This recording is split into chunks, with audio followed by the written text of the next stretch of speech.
Bienvenue sur Le Rocher, la chaîne où nous explorons chaque jour un nouveau verset de la Bible.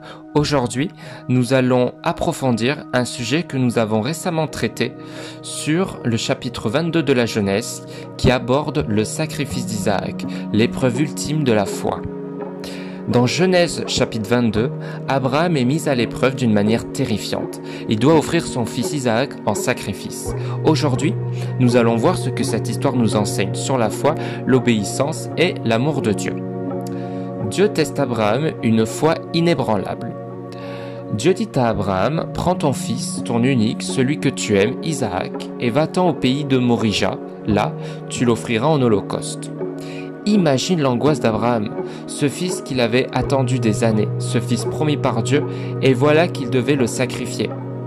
Mais Abraham ne débat pas avec Dieu, il obéit. Parfois, Dieu nous demande de lui faire confiance, même quand tout semble absurde.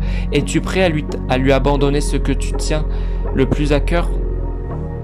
Isaac, un symbole du sacrifice à venir. En chemin, Isaac demande « Où est l'agneau pour l'holocauste ?»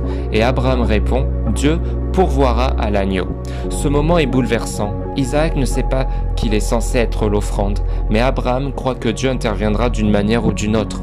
Et en effet, Dieu avait un plan. Isaac portait le bois du sacrifice, tout comme Jésus portera la croix sur le chemin du Golgotha. Ce passage annonce le sacrifice ultime de Christ pour nous sauver. L'intervention divine, Dieu pourvoit toujours. Juste avant qu'Abraham ne frappe, une voix l'arrête. Ne porte pas la main sur l'enfant. Un bélier est pris dans un buisson. Dieu a pourvu à l'offrande. Dieu voulait voir jusqu'où allait la foi d'Abraham. Et ce test est devenu une révélation. Notre foi doit être absolue, mais Dieu ne veut pas nous priver, il veut nous bénir. Dieu ne nous laisse jamais sans solution. Même dans les moments les plus éprouvants, il pourvoit à tout. L'histoire d'Abraham et Isaac est une preuve que Dieu ne veut pas nous faire du mal, mais il veut tester notre foi pour nous élever. As-tu déjà vécu une situation où tu devais faire confiance à Dieu sans comprendre ?